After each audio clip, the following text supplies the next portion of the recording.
S, வீடு, schools, hotels, store room எங்கெல்லாம் partition wall கட்டணும்னாலும் இப்போ பில்டிங் ஓனர்ஸோட first choice Renocon rapid wall panels. வணக்கம், யானை ராஜேந்திரன் பேசுகிறேன். மேகதாது பற்றி தீவிரமாக ஆராய்ச்சி பண்ணி அந்த ஸ்பாட்டுக்கு போய் ஒன்று விசாரித்து நான் பார்த்தப்ப அந்த இடத்துல அணை கட்டுறதுக்கு ஒரே காரணம் பெங்களூர் சொல்கிறது, தனக்கு கிட்டத்தட்ட ஒரு 15 டிஎம்சி தண்ணி கிடைக்கும், பெங்களூர் வாசிகளுக்கு குடிநீர் திறப்பிலே கிடைக்கும்னு சொல்கிறாங்க. அது ஒரு காரணமே இல்லை. அந்த இடத்துல நிறைய கிராமங்கள் இருக்குது, ஒரு பெரிய சரணாலயம் இருக்குது. இவற்றையெல்லாம் அழித்து அந்த இடத்துல கட்டினால் இவையெல்லாம் அழிக்கப்படும். மேலும் முக்கியமான விஷயம், 11 மெம்பர்கள் போட்டு கர்நாடக அரசு இந்த இடத்துல அணை கட்டலாமா என்று கேட்டதற்கு அந்த கமிட்டி இந்த இடத்துல அணை கட்டக்கூடாதுன்னு கொடுத்துருக்குறாங்க. கமிட்டி ரிப்போர்ட்டு அது கர்நாடகா அமைச்சதுலேயே கர்நாடக அதிகாரிகளே கர்நாடகா சேர்ந்த அதிகாரிகள்லாம் சேர்ந்து அந்த இடத்துல கட்டக்கூடாதுன்னு சொல்லியிருக்கிறாங்க.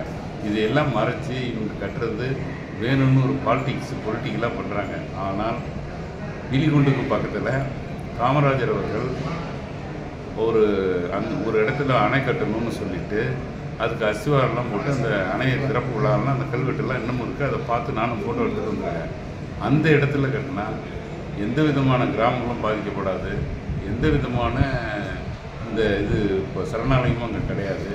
அதே நேரத்தில் நமக்கு தண்ணி நாட்டு வழி அந்த இடத்துல காவேரியில் வர்றது மாத்திரம் இல்லை, பக்கத்தில் பெய்கிற மழையெல்லாம் இங்கே சேர்ந்து அங்கே கொள்ளளவை விட மேகதாதுல கட்டினா எவ்வளவு தேக்க முடியுங்கிறத விட இந்த இடத்துல கட்டினா அதை விட அதிக நீர் தேக்க முடியும்.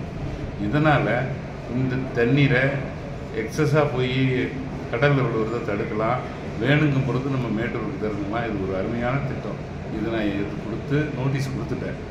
இது கர்நாடக அரசுக்கும் தமிழ்நாடு அரசுக்கும்.